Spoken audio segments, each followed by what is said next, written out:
Alléluia. Alléluia. Et Dieu dit, je vais délivrer. Je vais libérer. Je vais affranchir mon peuple de ce pays et le faire monter dans un bon et vaste pays où coule le lait et le miel. Où coule le lait et le miel.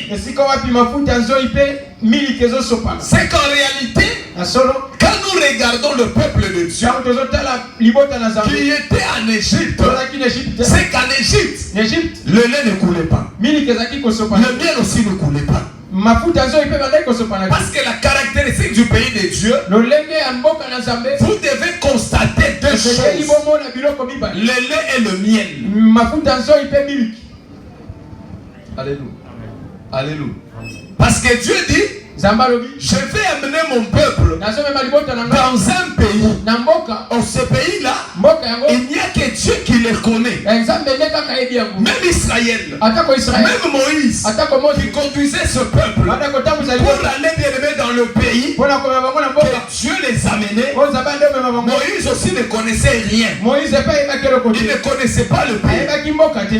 Mais c'est seulement Dieu lui a dit, dans ce pays où habitent les Jébusiens, les Éviens, les Amoréens. Donc Moïse ne connaissait pas ce pays. Alléluia. Alléluia. C'est ainsi que le peuple de Dieu devait sortir de l'Égypte et faire toute une marche pour aller dans le pays que Dieu avait promis. Alléluia. Parce que ce pays-là, c'est toute une promesse que Dieu a donnée. C'est toute une promesse que Dieu a donnée à son peuple. Maintenant, Moïse devait aller en Égypte avec la mission de sortir le peuple de Dieu. Pas n'importe quel peuple, mais le peuple que Dieu reconnaissait que c'est mon peuple. Moïse devait le faire sortir pour ramener ce peuple dans un pays bon et vaste. Alléluia. Ce n'est pas le pays de Moïse, mais le pays de Dieu. C'est Dieu qui connaissait que c'est son pays. Or, Dieu a un pays. Dieu a un pays où il amène non pas n'importe qui que ce soit, mais où Dieu amène son peuple. Uniquement son peuple. J'ai dit uniquement son peuple. Dans ce pays-là, Dieu n'amène pas des étrangers, mais il amène son peuple. Alléluia. Mais c'est quel pays? Le pays où coule le lait et le miel. Alléluia. Amen. Dieu n'avait pas donné le nom de ce pays. Mais il dit simplement, je vais vous amener dans un pays où coule le lait et le miel.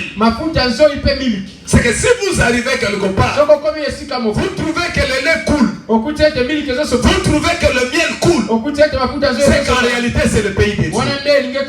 Mais s'il n'y a pas le miel, s'il n'y a pas le lait, ce n'est pas le pays de Dieu. Vous devez encore marcher jusqu'à ce que vous puissiez retrouver le pays de Dieu. Il est très heureux d'habiter dans le pays de Dieu plutôt que d'habiter dans un autre pays. Alléluia. Alléluia. Bien-aimé, il faut préférer demeurer, habiter dans le pays de Dieu plutôt qu'habiter ailleurs. Israël qui était en Égypte, qui n'était pas le pays de Dieu, était en train de souffrir. Alléluia. C'est qu'en Égypte, il n'y avait pas le repos. Il n'y avait pas le repos. Or, pour avoir le repos, il faut aller dans le pays de Dieu. Quand vous êtes dans le pays de Dieu, c'est alors que vous avez le repos. Ces repos-là nous proviennent du lait et du miel qui coulent dans ce pays. Alléluia. Alléluia. Amen. Alléluia. Amen. Ce n'est même pas moi qui l'ai dit. C'est Dieu lui-même qui l'a dit.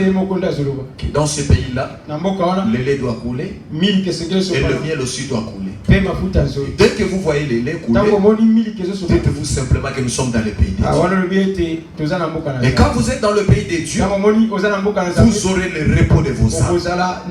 Le repos de vos âmes. Mais lorsque vous n'êtes pas dans le pays de Dieu, vous n'aurez pas le repos de vos âmes. Alléluia. Alléluia. Dieu envoie Moïse. Moïse est en Égypte pour libérer le peuple de Dieu. Non pas des étrangers, mais libérer le peuple de Dieu. Parce qu'en réalité, leur destinée dépendait de Dieu. C'est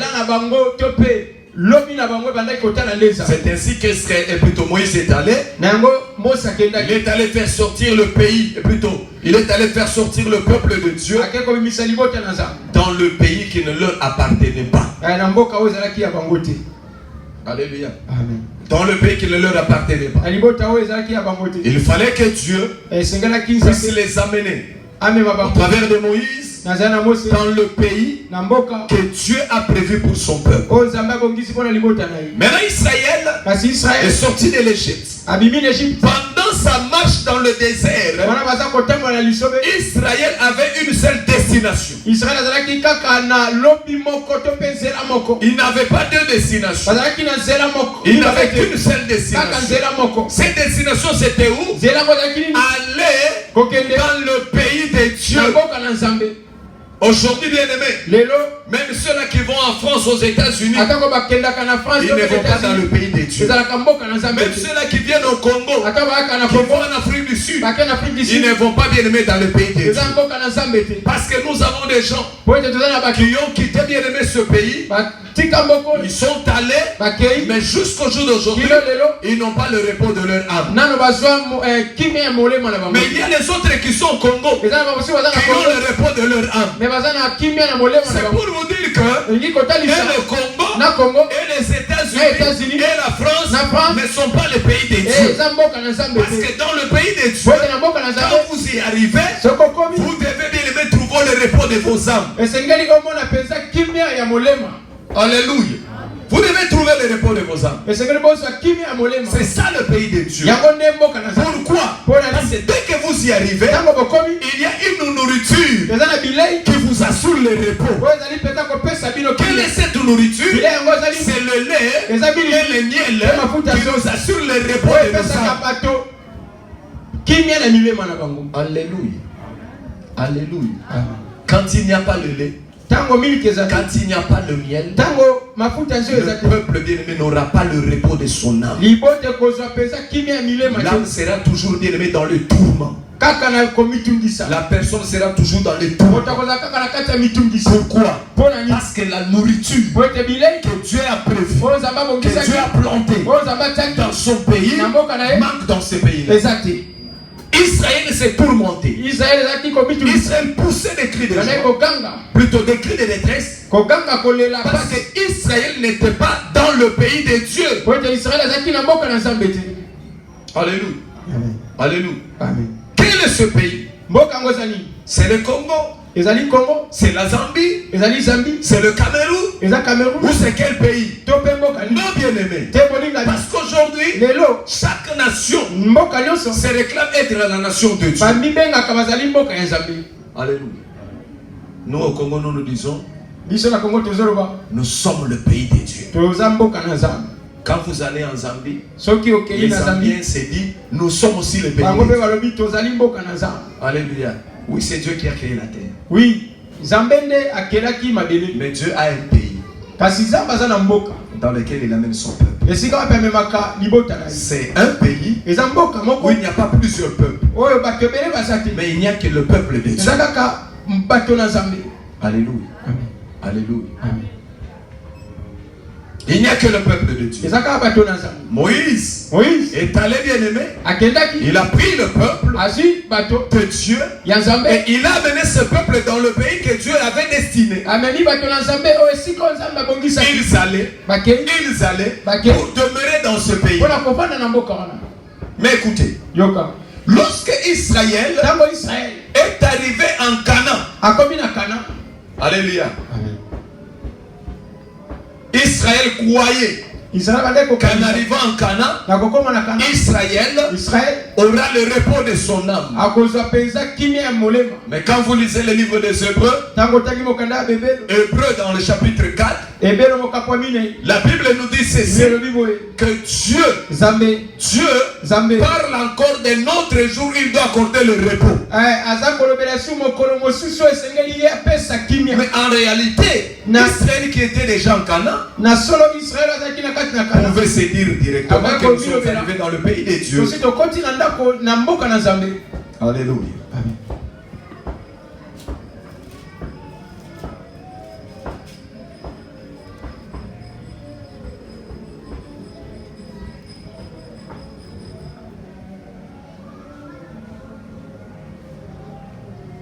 Je peux lire Hébreux 4, versets 7 à 8.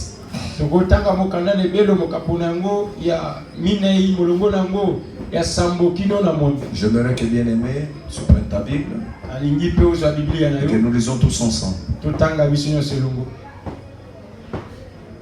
Pour ne pas dire que non, parce que moi je n'ai pas vu cette écriture.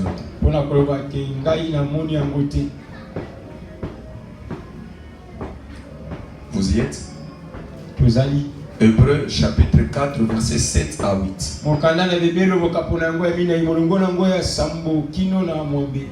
La Bible dit ceci.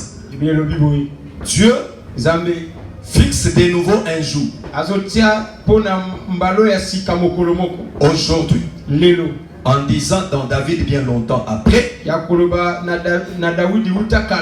Comme il est dit plus haut. Aujourd'hui. Si vous entendez sa voix, n'endurcissez pas vos cœurs. Car si Josué leur avait donné le repos, Dieu ne parlerait pas après cela d'un autre jour. Israël arrivait en Canaan sous la conduite de Josué. Israël pouvait se dire, maintenant nous sommes dans le pays de Alléluia. Quand nous sommes dans le pays de Dieu, qui est Canaan, nous allons expérimenter le repos de Dieu.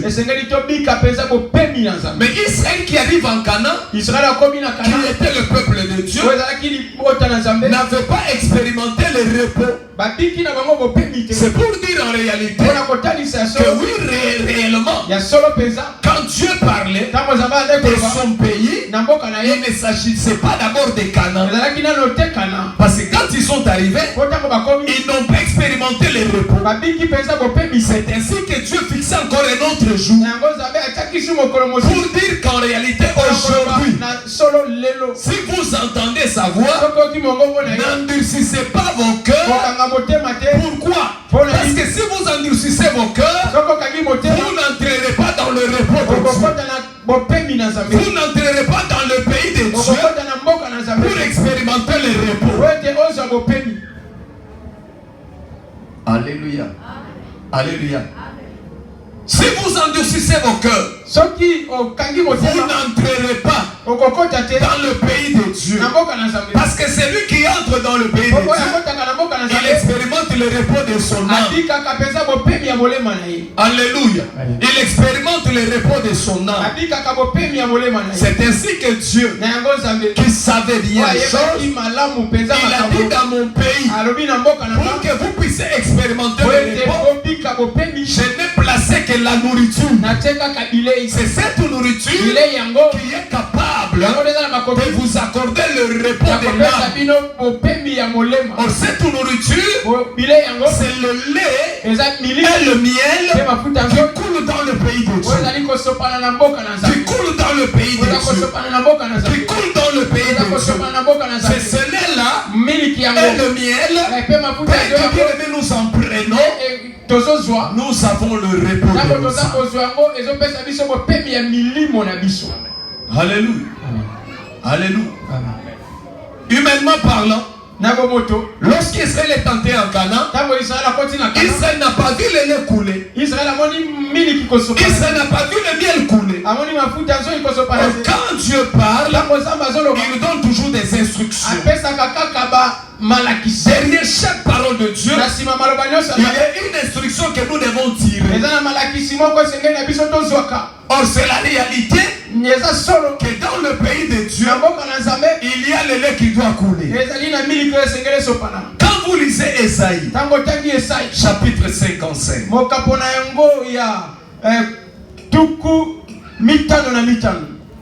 Esaïe chapitre 55.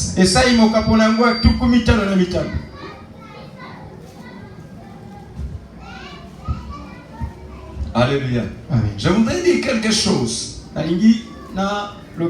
Écoutez le prophète Esaïe qui donne, bien aimé dans le Seigneur, un message dans Esaïe 55. Il dit ceci: vous tous qui avez soif, venez aux eaux. Même celui qui n'a pas d'argent, venez acheter et manger. Venez acheter quoi? Acheter du vin et du lait. Ça va? Acheter du vin et du lait. Ceux qui ont soif, même s'ils n'ont pas d'argent, qu'ils s'approchent. Quand vous allez vous approcher, vous allez acheter du lait. Mais vous allez acheter même sans argent. Alléluia. Alléluia. C'est que dans le pays de Dieu, la caractéristique de ce pays, nous le constatons par la nourriture. La nourriture. La nourriture. Quand vous entrez dans ce pays, le lait coule.